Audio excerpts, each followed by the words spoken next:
राहु एक ऐसा ग्रह है जो सडन सक्सेस, ओवरनाइट सक्सेस दे सकता है, लेकिन बिना वार्निंग सब कुछ छीन भी सकता है। तो सवाल ये उठता है कि राहु ऐसा करता क्यों है और हमारी लाइफ में क्या ट्रिगर करता है। तो समुद्र मंथन की कहानी तो आपने सुनी ही होगी। जब देवता और असुर समुद्र मंथन के समय अमृत निकाल रहे थे, तो एक असुर ने देवता बनकर अमृत पी लिया। जब भगवान विष्णु को पता चला तो उन्होंने उसका सर काट दिया। सर बना राहु और शरीर बना केतु। तो अब समझिए राहु क्या है, उसका शरीर नहीं है, उसका खाली सर है। तो वो इच्छाएं तो देता है लेकिन संतोष कभी नहीं होता। तो राहु इसी तरह से अगर हम एस्ट्रोलॉजी में समझते हैं तो एक छाया ग्रह है, इल्यूशन पैदा करता है, फॉरेन कंट्री का कारक है, दूसरी कास्ट का कारक है, और ये क्या है, बाउंड्रीज तोड़ता है, बाउंड्रीज में नहीं रह सकता, एम्प्लीफाई करता है। जहाँ बैठता है, जिस भाव में बैठता है, उस भाव के कारक तत्व को बढ़ाता है, एम्प्लीफाई करता है और इल्यूजन भी देता है। कई बार ऐसा होता है जो चीज़ें दिखती हैं वो समझ में नहीं आती और जो समझ में आता है वो दिखता नहीं है। तो ये राहु का इम्पैक्ट होता है। तो अब इस वीडियो में हम देखेंगे कि राहु अलग अलग हाउस में, अलग अलग भाव में बैठ के क्या इम्पैक्ट देता है। राहु को कर्मा अलाइनमेंट के थ्रू हम अपने फेवर में कैसे कर सकते हैं, और राहु की दृष्टि जो कि 5वीं, 7वीं और 9वीं है, वो हमारी लाइफ को कैसे इम्पैक्ट करती है। तो आइए शुरू करते हैं। तो सबसे पहले बात करते हैं, अगर राहु फर्स्ट हाउस में या लगन में बैठे हैं तो फर्स्ट हाउस को समझते हैं। फर्स्ट हाउस क्या है? फर्स्ट हाउस आपकी पर्सनैलिटी है, आपका फिजिकल अपीयरेंस है, आपकी लाइफ की तरफ एटीट्यूड है, आपका बिहेवियर है। तो फर्स्ट हाउस डिफाइन करता है आप कौन हैं। और वहीं राहु क्या है? राहु एम्प्लीफायर है, जहाँ बैठता है एम्प्लीफाई करता है, क्यूरोसिटी अवेकनिंग करता है और बाउंड्रीज़ को तोड़ता है, इल्यूशन क्रिएट करता है। तो जब राहु जिस व्यक्ति के फर्स्ट हाउस में बैठा होगा वो कैसा होगा कि उसका माइंड ऐसा होगा कि हमेशा इवॉल्व हो रहा है, डेवलप हो रहा है, वो अपने आप को खोज रहा है, मैं कौन हूँ, मैं कैसा हूँ, मैं ऐसा क्यों हूँ, मैं वैसा क्यों हूँ।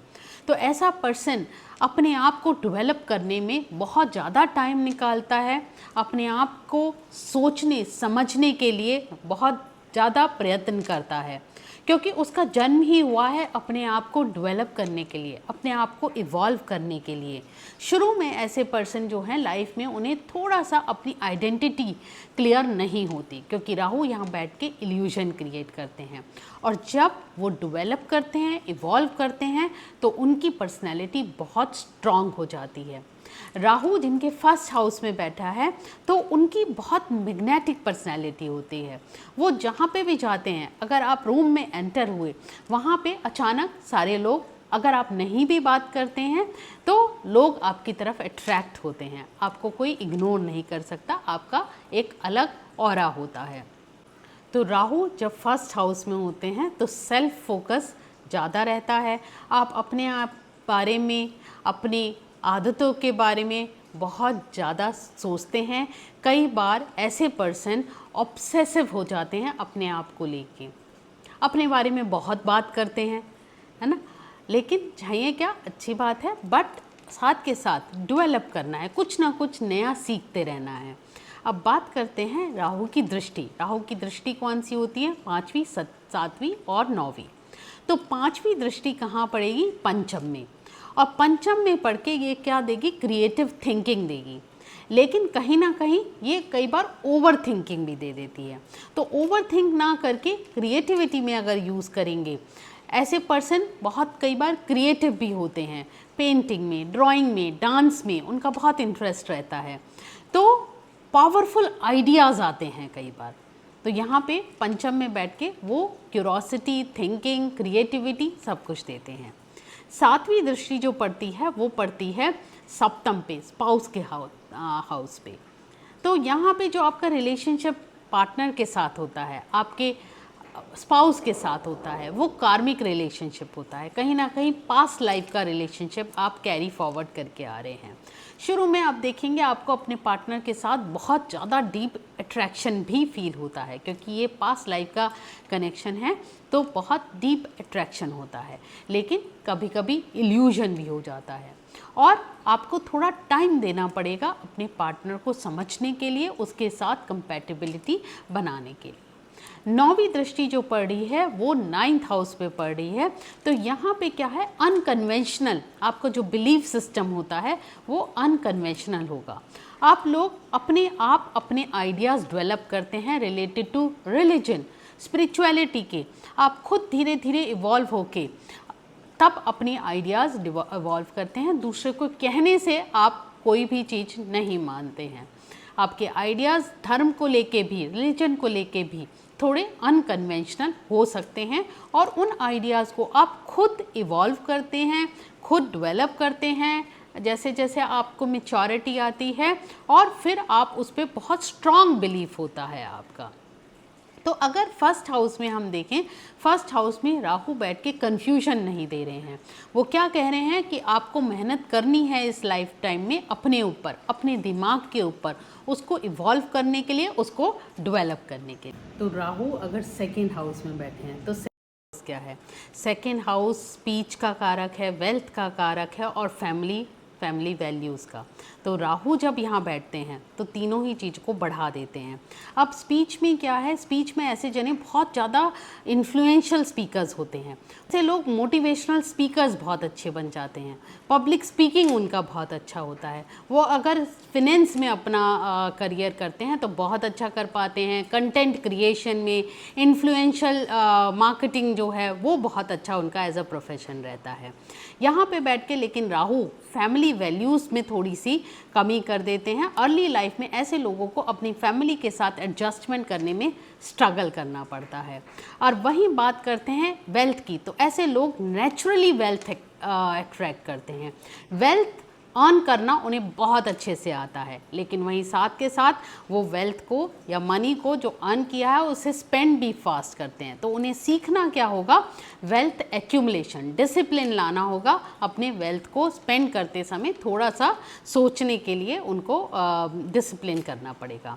अब यहाँ पे बात करेंगे राहु की दृष्टि कौन कौन से हाउसेस पे पड़ी है। तो राहु की दृष्टि पड़ेगी छठे, 8वें और 10वें हाउस पे।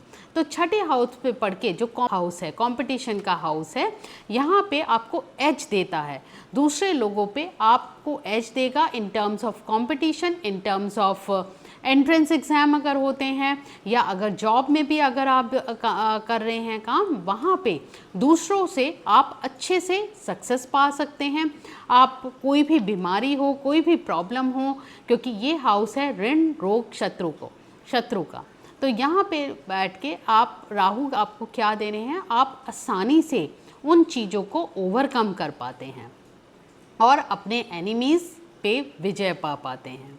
अब जो नेक्स्ट जो दृष्टि पड़ी है वो 8वें हाउस पे पड़ी है। 8वां हाउस क्या होता है, ऑकल्ट का होता है, हिडन वेल्थ का भी होता है, सडन गेन्स और सडन लॉसेस का भी होता है।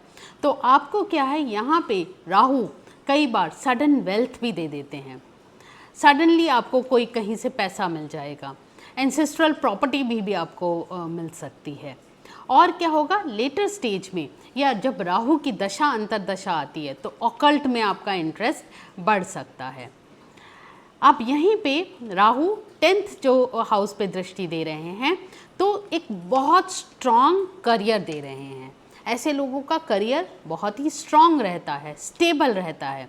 वो अपने करियर में राहु की दशा अगर आ जाए तो नई ऊंचाइयों पे पहुंच सकते हैं, वेल्थ एक्यूमुलेट कर सकते हैं अपने करियर के थ्रू, और एक कंसिस्टेंट करियर उनका हो सकता है।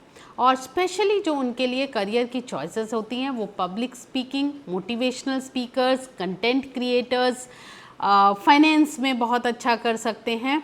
तो ओवरऑल अगर मैं कहूँगी तो ये प्लेसमेंट अच्छी है। बस सीखना क्या होगा, फैमिली के साथ थोड़ा सा टाइम स्पेंड करना होगा, फैमिली को समझना पड़ेगा, अपनी फैमिली वैल्यूज़ को समझने की ज़रूरत होती है। अगर राहु आपके थर्ड हाउस में बैठा हुआ है तो थर्ड हाउस क्या है? थर्ड हाउस है कम्युनिकेशन, छोटे भाई बहन का हाउस है, और यह हाउस है नेबर्स का, करेज का। तो जब यहाँ पे और राहु बैठ गए तो राहु ऑलरेडी क्या है, वो बाउंड्रीज नहीं मानता। तो जब राहु बैठ गया यहाँ पे तो ऐसा पर्सन जो है वो बहुत रिस्क टेकिंग हो जाता है, वो बोल्ड डिसीजंस लेता है, और ऐसा पर्सन जो है वो किसी से भी डरता नहीं है, फियरलेस एक्शन लेता है, क्योंकि थर्ड हाउस भी एक्शन का हाउस है। तो जब राहु, अगर हम कहें यहाँ पे राहु की ये पोजीशन बहुत अच्छी होती है, लेकिन यहाँ बैठ के क्या है, अगर हम करियर की बात करते हैं तो मीडिया है, मार्केटिंग है, डिजिटल कंटेंट क्रिएशन है, ऐसे फील्ड्स में जहाँ पे मास या पब्लिक के साथ डील करना है, बहुत अच्छा आपको सक्सेस दिला सकते हैं राहु। लेकिन छोटे भाई बहन के साथ डिस्प्यूट्स हो सकते हैं, थोड़े डिसएग्रीमेंट्स हो सकते हैं, रिलेशनशिप अप एंड डाउन भी हो सकते हैं, और हो सकता है ज़्यादातर केसेस में देखा है मैंने कि जिसके थर्ड हाउस में राहु होता है तो उससे छोटा भाई बहन अक्सर नहीं होता है। यहाँ पे बैठ के राहु क्या है, क्योंकि राहु की जो 5वीं दृष्टि है वो 7th हाउस, स्पाउस के हाउस पे पड़ रही है, तो जो रिलेशनशिप है वो अट्रैक्शन बेस्ड होता है। इनिशियल अट्रैक्शन बहुत ज़्यादा होता है, थ्रिल बेस्ड होता है आपका रिलेशनशिप, और कई बार क्या हो जाता है कि जब अट्रैक्शन ख़त्म हो जाता है, थ्रिल ख़त्म हो जाता है, तो रिलेशनशिप भी धीरे धीरे फेड होने लग जाता है। तो रिलेशनशिप पे आपको एफर्ट्स ज़्यादा करने होंगे इस लाइफ टाइम में, अपने पार्टनर को टाइम देना होगा, उन्हें समझना होगा। वहीं राहु की 7th दृष्टि जो है वो 9th हाउस पे पड़ रही है, और 7th दृष्टि 9th हाउस पे पड़ने का मतलब है, 9th हाउस होता है जो गुरु हैं, बिलीफ सिस्टम हैं, जो कन्वेंशनल वेज हैं। तो राहु यहाँ बैठ के कन्वेंशनल वेज नहीं मानता। ऐसे पर्सन का हो सकता है अपने बड़ों के साथ और अपने गुरु के साथ रिलेशनशिप बहुत अच्छे नहीं रहते हैं, वो अपनी बाउंड्रीज खुद क्रिएट करते हैं, अपना बिलीफ सिस्टम ऐसे पर्सन खुद बनाते हैं। अब 9th दृष्टि जो पड़ती है थर्ड में बैठ के, वो पड़ती है 11th पे, और 11th क्या है, डिज़ायर्स का हाउस है। तो यहाँ बैठ के राहु आपके डिज़ायर्स को बढ़ा देता है, नेटवर्किंग भी बढ़ा देता है। अगर राहु को ठीक से हैंडल किया जाए तो ऐसे जने सोशल मीडिया के थ्रू बहुत इन्फ्लुएंशियल काम कर सकते हैं, अपना उनका जो एक फॉलोइंग होती है वो बहुत ज़्यादा स्ट्रॉन्ग हो सकती है, बहुत बड़ा ग्रुप भी हो सकता है, नेटवर्किंग के थ्रू उनको गेन्स मिल सकते हैं। तो यहाँ पे बैठ के अगर हम देखें तो राहु बहुत अच्छा आपको आपकी लाइफ में फैलाव करा सकते हैं, गेन्स बढ़ा सकते हैं। लेकिन पे बैठ के राहु आपको ज़ीरो से हीरो बना सकते हैं, लेकिन अगर उसको अच्छे से कर्मा अलाइनमेंट के थ्रू बैलेंस नहीं किया जाए तो वो लाइफ में प्रॉब्लम्स भी दे सकते हैं। तो चाहिए क्या, बोल्ड डिसीजंस लेने हैं, फियरलेस बनना है, लेकिन थॉटफुल डिसीजंस लेने हैं, प्रैक्टिकल होके डिसीजंस लेने होंगे। करेज वहीं दिखाना होगा जहां ज़रूरत है उसकी, अननेसेसरी करेज या अननेसेसरी रिस्की और बोल्ड डिसीजंस जो हैं उनको अवॉइड करने चाहिए। 4th हाउस में अगर राहु बैठे हों तो पहले समझते हैं 4th हाउस क्या है। 4th हाउस माँ को डिनोट करता है, हमारा इनर पीस डिनोट करता है, कंफर्ट जोन है, होमलैंड है, मदरलैंड है। और वहीं राहु क्या है, फॉरेन है, अननोन चीज़ है, और ग्रोथ है, एक्सपेंशन का कारक है। तो अब अगर आपके चार्ट में राहु 4th हाउस में बैठा है तो आप देखोगे आपको बड़ा घर बनाने की इच्छा होगी, और आपका बड़ा घर होगा भी, बहुत बड़ा घर आप एक्वायर कर सकते हैं। लेकिन यहाँ पे कर्मा अलाइनमेंट के थ्रू क्या है, राहु आपको अपनी मदरलैंड से दूर कर रहे हैं।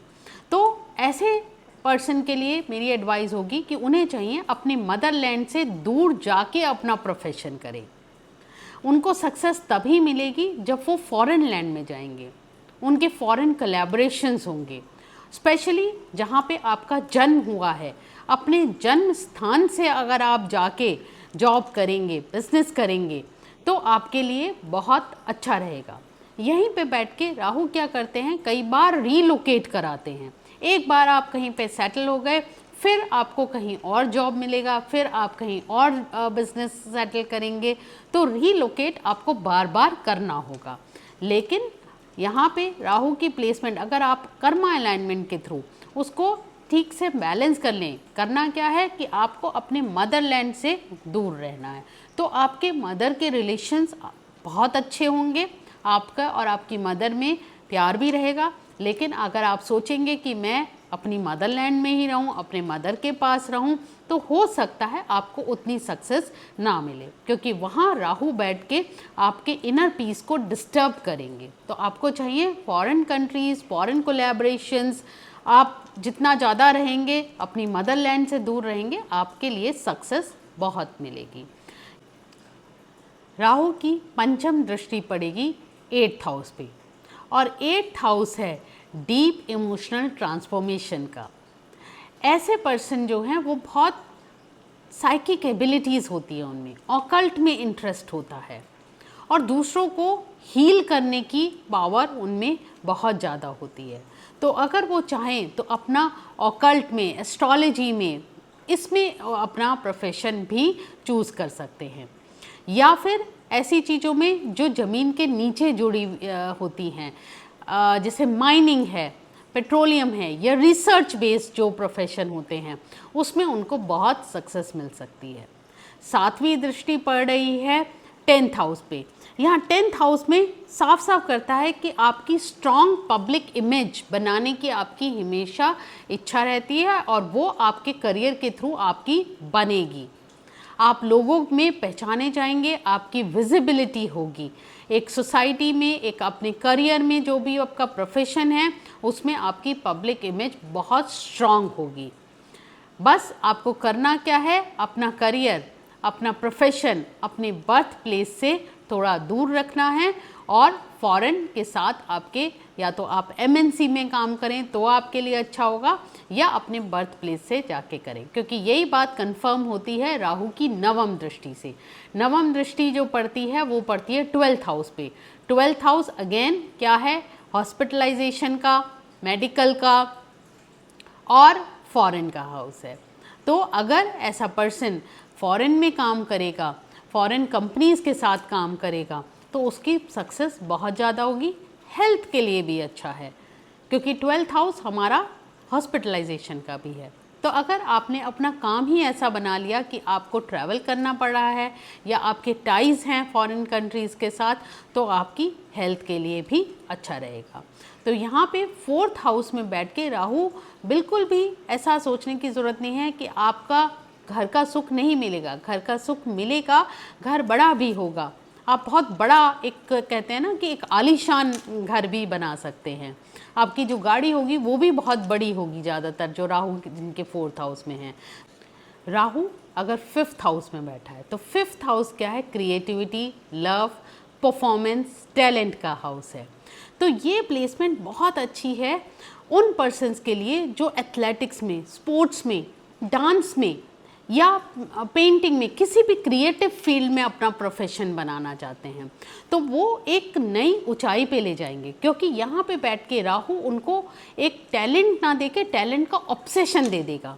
वो बहुत किसी भी पीक पे जा सकते हैं अगर राहु को अच्छे से बैलेंस कर लिया है यहाँ पे।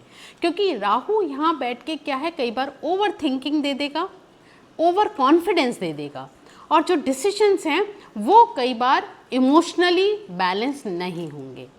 यहाँ पे बैठ के राहु की जो दृष्टि पड़ रही है वो पड़ रही है 9वीं पे, 11वें स्थान पे जो कि लाभ स्थान है, और लगन पे। तो ऐसा पर्सन जो है वो डिफरेंट आइडियाज़ होते हैं, ऑल्दो वो रिलीजियस होता है, लेकिन उसका जो थॉट प्रोसेस होता है अगेन थोड़ा सा डिफरेंट हो सकता है, ट्रेडिशनल ना होके अलग हो सकता है। 11वें स्थान पे तो यानी नेटवर्किंग उसकी बहुत स्ट्रांग होगी। अपनी नेटवर्किंग के थ्रू वो अपने करियर को बढ़ा सकता है, अपने टैलेंट को बढ़ा सकता है, और लगन पे भी होगी। तो लगन पे होके वो कई बार क्या है कि ओवर कॉन्फिडेंस, जैसे मैंने कहा, वो दे सकता है, एक सेल्फ ऑब्सेशन भी दे देता है। ऐसे पर्सन को लगता है कि शायद वही ठीक है, बस उस चीज़ को बैलेंस करना होगा। और आप में इतना टैलेंट हो सकता है कि आप उस टैलेंट को, उस क्रिएटिविटी को अपना प्रोफेशन बना सकते हैं, उसमें नए पीक्स पे जा सकते हैं। लेकिन यहाँ पे दोनों एक्सट्रीम्स पॉसिबल हैं। अगर राहु को बैलेंस नहीं किया गया यहाँ पे, तो वो कई बार इंडल्जेंस दे देता है, स्पेक्यूलेशन दे देता है। ऐसे लोग कई बार क्या कहते हैं कि रिस्क टेकिंग एक्टिविटीज़ में अपने आप को इन्वॉल्व कर लेते हैं, इंडल्जेंस करते हैं, जैसे स्मोकिंग की आदत दे देता है। तो उसको कंट्रोल करना होगा आपको। वही जो पैशन है, वो फैलावा है, वो अपनी क्रिएटिविटी में, अपने टैलेंट में, स्पोर्ट्स में, एथलेटिक्स में, उसमें आप लगाना है, आपको लगाना है। तो आप बहुत अच्छा, आप कह सकते हो कि जो आपका हॉबी है उसको आप अपना करियर बना सकते हैं, उसके थ्रू आप इमेंस वेल्थ एक्यूमुलेट कर सकते हैं। तो मैं कहूँगी यहाँ पे जो प्लेसमेंट राहु की है उससे डरने की ज़रूरत नहीं है, बस हमें उसको बैलेंस करना है। कर्मा अलाइनमेंट के थ्रू आपको अपनी क्रिएटिविटी को इतनी पीक्स पे ले जाना है कि वही आपका करियर बन जाए, जिसकी वजह से आपका सेल्फ डेवलपमेंट भी होगा और आपको करियर में नई ऊंचाइयां भी मिलेंगी। 6th हाउस में राहु, ये एक बहुत अच्छी प्लेसमेंट है राहु की, क्योंकि 6th हाउस क्या होता है? 6th हाउस कंपटीशन का हाउस है, एनिमीज़ का हाउस है, डिजीज़ का हाउस है, डेली स्ट्रगल का हाउस है। और यहाँ पे जब राहु आ जाता है तो राहु क्या है? राहु रूल्स नहीं मांगता, वो क्या करता है? शॉर्टकट ढूंढता है, स्ट्रेटेजी बनाता है, स्मार्ट एक्शन लेता है, स्मार्ट वर्क करता है। तो जिस पर्सन के 6th हाउस में राहु है वो बहुत अच्छे लॉयर्स, डॉक्टर्स, कॉर्पोरेट स्ट्रेटेजिस्ट होते हैं। क्यों? क्योंकि वो प्रॉब्लम्स को देख के घबराते नहीं हैं। जैसे बाकी लोग अगर कोई प्रॉब्लम आई उस सिचुएशन में घबरा जाएंगे, बट जिसके 6th हाउस में राहु है वो स्ट्रेस नहीं लेता, वो स्ट्रेटेजी बनाता है, स्मार्ट एक्शन क्या हो सकता है, बेस्ट एक्शन क्या हो सकता है। इसीलिए जिनके 6th हाउस में राहु है वो बहुत अच्छे डॉक्टर्स बनते हैं, लॉयर्स बनते हैं, क्योंकि जितनी ज़्यादा कॉम्प्लिकेटेड प्रॉब्लम होती है उतना अच्छा सोल्यूशन वो निकाल सकते हैं। रिलेशनशिप की अगर बात करते हैं तो यहाँ पे रिलेशनशिप में छोटे मोटे आर्ग्यूमेंट्स हो सकते हैं, लेकिन रिलेशनशिप उनका अच्छा रहता है। प्रॉब्लम सॉल्विंग से, स्ट्रेस को कैसे हैंडल करना है, कैसे किसी सिचुएशन में लूप होल्स निकाल के उसका सोल्यूशन निकालना है, ये बहुत अच्छे से कर सकते हैं। तो इनकी करियर ग्रोथ जो है बहुत अच्छी होती है। और वहीं पे 9th दृष्टि जो है वो 2nd हाउस पे पड़ रही है। तो अपनी स्पीच से ये वेल्थ एक्यूमुलेट करते हैं। इनकी स्पीच ऐसे होती है कि अपनी स्पीच बोल के, अच्छी स्पीच से ये सॉल्यूशंस निकाल लेते हैं और वेल्थ एक्यूमुलेट करते हैं। तो ये राहु की बहुत अच्छी हम कहेंगे प्लेसमेंट है। लेकिन यहाँ पे आपको अवॉइड क्या करना है? ओवर थिंकिंग अवॉइड करनी है, अननेसेसरी फाइट्स जो हैं वो अवॉइड करनी है, और अननेसेसरी स्ट्रेस भी अवॉइड करना है। तो अगर राहु जिसके 6th में है उसको अच्छी डायरेक्शन मिल जाए तो वो अपने करियर में और रिलेशनशिप में और वेल्थ में बहुत अच्छा कर सकता है।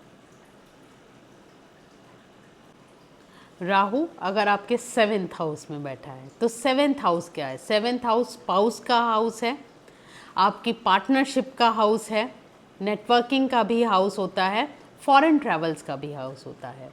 तो जब राहु यहाँ पे बैठता है तो सबसे पहली जो समझने की बात है वो ये है कि आपका आपके पार्टनर के साथ एक कार्मिक रिलेशनशिप है, बहुत स्ट्रॉन्ग रिलेशनशिप है। आपका पार्टनर हो सकता है किसी और कास्ट का हो, आपकी फैमिली से उनकी फैमिली हो सकता है थोड़ी सी आप स्टेटस में हाई हो, या आपका जो पार्टनर है वो एज से आपसे मैच्योर्ड हो, या आप एज में बड़ा हो, या आपसे ज़्यादा मैच्योर्ड बिहेवियर हो। तो राहु यहाँ बैठ के ये देगा आपको। और आपको क्या है, हमेशा अपने पार्टनर को साथ लेके चलना है, क्योंकि पार्टनर से ही आपको ग्रोथ मिलेगी, पार्टनर या स्पाउस से। तो जब आपके 7th हाउस में राहु बैठा है तो इनिशियल अट्रैक्शन आपका अपने, चाहे तो बिजनेस पार्टनर हो चाहे स्पाउस हो, उसके साथ बहुत स्ट्रांग होता है। लेकिन धीरे धीरे टाइम के साथ आपको लगेगा अट्रैक्शन कम हो रहा है या आपकी कंपैटिबिलिटी आपके पार्टनर के साथ उतनी नहीं हो रही है। और राहु की यहाँ पे आप देखोगे जो 7वीं दृष्टि है वो लगन पे पड़ रही है। तो साफ सी बात है कि जब आप अपने पार्टनर को, अपने स्पाउस को अपने साथ लेके चलेंगे, उनकी ग्रोथ में आपकी ग्रोथ होगी। तो सबसे पहले ये एक लेसन यहाँ पे बैठ के राहु आपको सिखा रहा है। यहाँ पे राहु की जो 7th दृष्टि है वो लगन पे पड़ रही है। तो यानी आपको राहु फैलावा भी दे रहे हैं, लेकिन वहीं आपको सिखा रहे हैं कि आपको अपने पार्टनर को साथ लेके चलना है। राहु की जो 9th दृष्टि है वो 3rd हाउस पे पड़ रही है, जो कि कम्युनिकेशन का है। तो कम्युनिकेशन के थ्रू आप अपने करियर में ग्रोथ पा सकते हैं, फॉरेन कोलैबोरेशंस भी हो सकते हैं, फॉरेन ट्रैवल भी हो सकते हैं आपके प्रोफेशन में। आपका प्रोफेशन या आपका बिजनेस जो है वो मीडिया से रिलेटेड हो सकता है, शॉर्ट ट्रैवल्स आपको हो सकता है करने पड़े।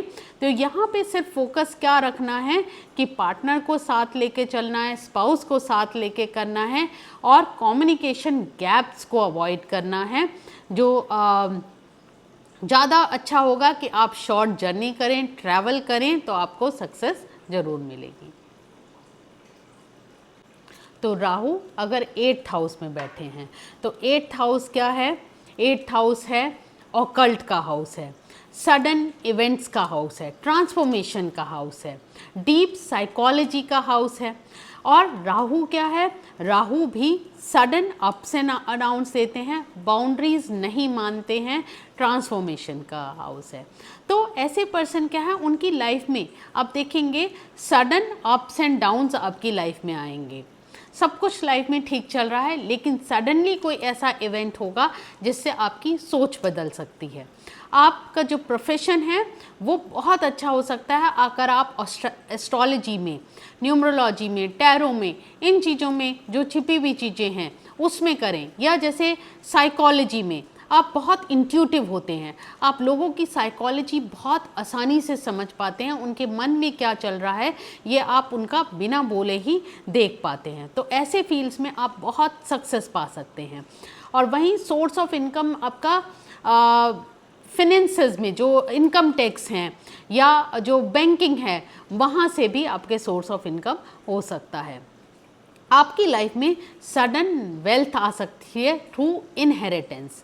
आपको कहीं से आपका एंसेस्ट्रल प्रॉपर्टी, एंसेस्ट्रल वेल्थ, ये आपकी लाइफ में आ सकती है।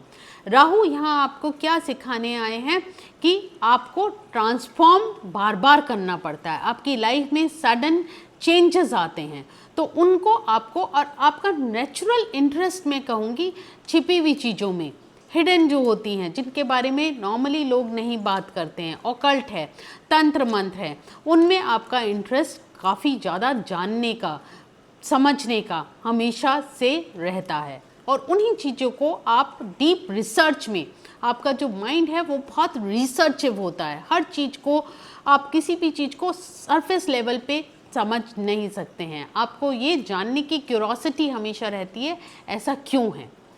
अगर मैं बात करती हूँ 5वीं दृष्टि की, यहाँ पे बैठ के 5वीं दृष्टि पड़ेगी 12th हाउस पे। तो अगेन बहुत इंट्यूटिव होते हैं, फॉरेन कनेक्शंस आपका कहीं ना कहीं रहता है, आप मेडिकल लाइन में भी हो सकते हैं, उसमें भी आप बहुत सक्सेस पा सकते हैं। स्पेशली जो माइंड रिलेटेड जो चीज़ें होती हैं उसमें आप डेफिनेटली बहुत सक्सेस पा सकते हैं। वहीं जो 7वीं दृष्टि पड़ेगी वो 2nd हाउस पे पड़ेगी। तो वेल्थ जो होती है वो सडनली आपकी लाइफ में आती है, लेकिन सडनली जा भी सकती है, ये आपको थोड़ा सा केयरफुल रहना पड़ेगा। और वहीं जो 9वीं दृष्टि है वो आपके 4th हाउस पे आ रही है। तो कभी कभी घर में मतलब मैं बात करूँगी जहाँ पे आपका बर्थ हुआ है, जो आपका माँ का घर है, वहाँ पे कई बार आपको एडजस्टमेंट्स करने पड़ते हैं। हो सकता है वहाँ से आप दूर हों, आपका डिस्प्लेसमेंट हो गया हो, ये एक चीज़ आपके लाइफ में हो सकती है। यहाँ पे राहु आपको डीप थिंकर बनाता है। अगर उसको ठीक से अलाइन कर लिया जाए, उससे रिलेटेड आप अपना प्रोफेशन चुन लें, तो आप वेल्थ एक्यूमुलेट और सक्सेस अपनी लाइफ में बहुत ज़्यादा पा सकते हैं। अब बात करते हैं राहु अगर 9th हाउस में बैठा हो। तो 9th हाउस क्या है? आपका बिलीफ सिस्टम है, लॉन्ग जर्नीज़ हैं, फॉरेन ट्रैवल्स हैं, हायर लर्निंग है, और वहीं गुरु और फादर को भी डिनोट करता है। तो जब राहु यहाँ बैठते हैं तो राहु यहाँ पे जो बिलीफ सिस्टम ऑलरेडी आपकी फैमिली ने इस्टेब्लिश किया हुआ है उसको आप मानने से इनकार कर देते हैं। फादर या गुरु के साथ इनिशियली आपका डिफरेंस ऑफ ओपिनियन रहता है, लेटर स्टेज में जब मैच्योरिटी आती है वो आप डेवलप कर लेते हैं, अच्छा रिलेशनशिप हो सकता है, लेकिन इनिशियली आपके डिफरेंस ऑफ ओपिनियन रह सकते हैं। राहु यहाँ पे बैठ के क्या है, out of the box thinking देते हैं। आप जो ट्रेडिशनल वेज हैं उनको मानने से इनकार कर देते हैं। आप एक पाथ क्रिएटर होते हैं, आप अपनी डेस्टिनी खुद बनाते हैं, अपना बिलीफ सिस्टम आप खुद बनाते हैं। आप अगर स्पिरिचुअलिज्म में भी बिलीव करेंगे तो मॉडर्न अप्रोच से होंगे, आप दूसरों के रिलीजन को भी एक्सेप्ट करेंगे। दूसरों का आपका जो एक हम कह सकते हैं एक कॉस्मोपॉलिटन आउटलुक होता है चीज़ों को लेके, अपने रिलीजन को लेके। आप दूसरे रिलीजन को भी उतने ही ओपननेस से एक्सेप्ट करते हैं जितने अपने रिलीजन को करते हैं। तो एक बहुत ही साइंटिफिक अप्रोच होता है, और जो ट्रेडिशनल वे होता है उससे अलग हटके आप जो है अपना लाइफ पाथ खुद क्रिएट करते हैं। तो यहाँ पे बैठ के राहु की जो 5वीं दृष्टि है वो लग्न पे पड़ती है। तो ऐसे पर्सन बहुत ही स्ट्रॉन्ग इंडिविजुअल पर्सनैलिटी होती है उनके अपने बिलीफ सिस्टम्स होते हैं, अपना एक पाथ उन्होंने खुद क्रिएट किया होता है। और वो कैसे किया होता है, अपनी ट्रूथ को खुद वो step by step find out करते हैं, रिसर्च करते हैं, तब उसके बाद वो किसी की बात को अपने कहे सुने को नहीं मानते हैं, वो अपने जो पाथ है वो खुद ढूंढते हैं। तो 7th दृष्टि कहाँ पड़ रही है? 3rd हाउस पे। आप बहुत स्ट्रॉन्ग कम्युनिकेटर होते हैं, आपके जो कम्युनिकेशन स्किल्स हैं वो बहुत पावरफुल होते हैं, अपनी बात को आप बहुत अच्छे से रख पाते हैं, लेकिन कभी कभी ब्लंट भी हो जाते हैं अपनी बात कहने में, वो आपको थोड़ा सा अवॉइड करना होगा। वहीं 9वीं दृष्टि जो पड़ रही है वो 5th हाउस पे पड़ रही है, जो क्रिएटिविटी का हाउस है। आप बहुत अच्छे रिजल्ट्स देते हैं, आपके जो आइडियाज़ होते हैं वो बहुत इनोवेटिव होते हैं। तो 9th हाउस में जिनके राहु बैठे हैं वो सिर्फ जॉब नहीं चाहते, वो अपना रास्ता खुद बनाते हैं, वो एक पाथ क्रिएटर होते हैं, फॉलोअर नहीं होते हैं। अगर 10th हाउस में हो तो 10th हाउस क्या है? कर्म स्थान है, आपका profession, public image, status, recognition. तो राहु अगर 10th हाउस में बैठे हैं तो ऐसा पर्सन जो है हमेशा उनको ये होगा मुझे कुछ बड़ा करना है, उनके लिए उनकी इस लाइफ में उनकी प्रायोरिटी उनका प्रोफेशन रहता है। उनको सिर्फ जॉब नहीं करना, उनको अपनी पहचान बनानी है। वो हमेशा अपनी जॉब में स्पॉटलाइट में रहते हैं, उन्हें इग्नोर नहीं कर सकते क्योंकि वो बैकग्राउंड में नहीं रहने आए हैं इस लाइफ टाइम में। उन्हें एक बड़े रोल में जाना है, ये हमेशा से उनकी एक इच्छा रहती है और वो कर भी पाते हैं। जिनके राहु 10th हाउस में बैठे हैं तो वो पॉलिटिक्स में बहुत अच्छा कर सकते हैं, कॉरपोरेट लीडरशिप में बहुत अच्छा कर सकते हैं, मीडिया में, एंटरटेनमेंट में, ऐसे फील्ड्स में बहुत ऊंचाइयों तक जा सकते हैं। राहु की यहाँ पे दृष्टि जो होती है 2nd हाउस पे पढ़ के, उनको वेल्थ एक्यूमुलेट करना, वेल्थ अर्न करना नेचुरली आता है, बहुत अच्छे से वो वेल्थ को अट्रैक्ट करते हैं और नई ऊंचाइयों पे भी जाते हैं जहाँ लोग उनको अप्रिशिएट करते हैं, लेकिन उनको क्रिटिसिज्म भी सहन करना पड़ता है। राहु की यहाँ पे 7th दृष्टि जो है वो 4th हाउस पे पड़ रही है। तो यहाँ वर्क और लाइफ बैलेंस करना, वर्क और पर्सनल लाइफ को बैलेंस करना उनके लिए थोड़ा सा चैलेंजिंग हो जाता है, क्योंकि उनकी प्रायोरिटी उनका काम, उनका प्रोफेशन होता है। वहीं पे जो राहु की 9th दृष्टि है वो 6th हाउस पे पड़ रही है। तो ऐसे लोग कंपटीशन में, जहाँ पे भी अगर कंपटीशन होगा तो उनको एक एज मिलती है, वो अपने एनिमीज़ पे, चाहे फिर वो बीमारियां हों या उनके एक्चुअल जो कॉम्पिटिटर्स हैं, उन पे बहुत आसानी से विन ओवर कर पाते हैं, उनमें ये एक नेचुरल एबिलिटी रहती है। तो अगर मैं कहूँ राहु की 10th हाउस की प्लेसमेंट बहुत ज़्यादा एम्बिशियस बनाती है पर्सन को, और उसका इस लाइफ में जो गोल है वो प्रोफेशन होता है, वो जहाँ पे उनको विजिबिलिटी मिले, पब्लिक अपीयरेंस जहाँ पे हो, वो वहाँ पे बहुत ऊंचाइयों पे पहुँच जाते हैं। तो सिर्फ उनको ध्यान का रखना होगा, अपना वर्क और पर्सनल लाइफ को बैलेंस करना एक थोड़ा सा चैलेंज फेस कर सकते हैं, अदरवाइज ये प्रोफेशन के हिसाब से बहुत अच्छी प्लेसमेंट है। अगर 11th हाउस में बैठे हैं तो 11th हाउस क्या होता है? 11th हाउस लाभ स्थान भी कहते हैं, डिज़ायर्स का हाउस है, नेटवर्किंग का हाउस है, आपका सोशल सर्कल जो है वो भी हम यहाँ से देखते हैं। तो जब यहाँ पे राहु बैठते हैं, राहु अगेन क्या है? फैलाव का कारण है, तो यहाँ पे और मास कम्युनिकेशन का भी कारण है। तो ये बेस्ट पोजीशन है राहु की, जिनके भी राहु 11th हाउस पे बैठे हैं तो ये बेस्ट पोजीशन है राहु की। यहाँ पे बैठ के आपका जो सोशल नेटवर्क होगा वो बहुत स्ट्रांग होगा। आप देखोगे आपके फ्रेंड्स जो हैं वो आपको हमेशा फेवर करेंगे, आप सोशल नेटवर्किंग के थ्रू गेन्स आपको मिलेंगे। यहाँ पे सिर्फ आपको डिज़ायर्स नहीं दे रहा है राहु, आपकी फुलफिलमेंट भी हो रही है। जो भी आपके डिज़ायर्स हैं, जो भी आप चाहते हैं, वो फुलफिल करने की कैपेसिटी और कैपेबिलिटी राहु आपको दे रहा है। तो आपको सिर्फ करना क्या है? अपने फ्रेंड्स आपको वाइजली चूज़ करने हैं, क्योंकि हर कनेक्शन जो है वो ट्रूथफुल नहीं होता है, लेकिन आपको एक जो ग्रोथ मिलेगी वो भी नेटवर्किंग के थ्रू, मीडिया के थ्रू मिलेगी। आपका जो राहु यहाँ बैठ के दृष्टि दे रहे हैं वो 3rd हाउस पे दे रहे हैं, तो कम्युनिकेशन स्किल्स आपके बहुत पावरफुल होते हैं। कंटेंट क्रिएटर अगर आप बनना चाहते हैं वो भी आप में बहुत आप सक्सेसफुल हो सकते हैं। और यहाँ पे जो 7th दृष्टि है वो आपकी 5th हाउस पे हो रही है, तो यहाँ पे रिलेशनशिप भी अगर हम देखेंगे तो आपके बहुत एक्साइटिंग रिलेशनशिप होते हैं, आपकी क्रिएटिव थिंकिंग होती है। और जो 9th दृष्टि है वो 7th हाउस पे हो रही है, तो पार्टनरशिप से आपको, कोलैबोरेशन से, फॉरेन कोलैबोरेशन से आपको गेन डेफिनेटली मिलेगा।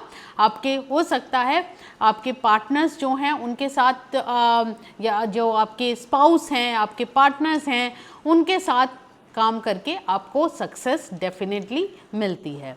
तो ये आपकी जो अगर राहु की 11th हाउस में प्लेसमेंट है, बेस्ट प्लेसमेंट है in terms of desires fulfillment, in terms of social networking, public appearance, public जो आपके रिलेशनशिप हैं, तो बहुत अच्छी प्लेसमेंट है, बेस्ट प्लेसमेंट है। 12th हाउस, 12th हाउस क्या है? 12th हाउस फॉरेन लैंड का हाउस है, मोक्ष का स्थान होता है। ये एक हमारा सबकॉन्शियस माइंड भी होता है, ड्रीम्स का भी हाउस होता है, स्लीप का हाउस होता है।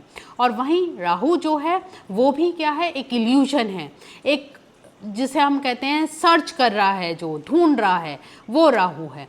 तो जब राहु यहाँ पे आता है तो ऐसा पर्सन बहुत डीप थिंकर होता है, उसका इंटरेस्ट फिजिक्स में, यूनिवर्स को जानने में, यहाँ से जो परे दुनिया है उसको जानने में बहुत ज़्यादा इंटरेस्ट रहता है। ऐसे लोगों का एरोनॉटिकल साइंसेज में, फिज़िक्स में, स्पेस में इंटरेस्ट बहुत ज़्यादा रहता है। और जैसे जैसे लाइफ में मैच्योर होते हैं तो वो मेडिटेशन की तरफ भी जाते हैं, उनका इंटरेस्ट ऑकल्ट की तरफ भी रहता है। यहाँ पे बैठ के राहु जो दृष्टि देते हैं वो 4th हाउस पे देते हैं, तो 4th हाउस में क्या है? इनर पीस जो उन्हें मिलेगा वो अपने घर से दूर मिलेगा, फॉरेन लैंड में मिलेगा, ट्रैवलिंग से मिलेगा। डीप रिसर्चर होते हैं, कई बार आइसोलेशन में रहना पसंद करते हैं, अनसीन फोर्सेस को जानने की इच्छा बहुत ज़्यादा रहती है। यहाँ पे बैठ के राहु की जो 7वीं दृष्टि है वो 6th हाउस पे पड़ती है, तो इनमें एक बहुत ही गज़ब की हीलिंग एबिलिटी होती है। ये किसी से बात करके उससे मन की उसकी सुन के उसको हील करके करने की, चाहे खुद परेशान रहें, खुद स्ट्रेस में रहें, पर दूसरों को हील करने की इमेंस कैपेबिलिटी होती है। जो 9th एस्पेक्ट है वो पड़ती है 8th हाउस पे, तो 8th हाउस भी हिडन का हाउस है, सडन चेंजेस का हाउस है। तो ऐसा पर्सन जो है बहुत ज़्यादा ऑकल्ट में, एस्ट्रोलॉजी में, रिसर्च में बहुत ज़्यादा इंटरेस्ट रहता है।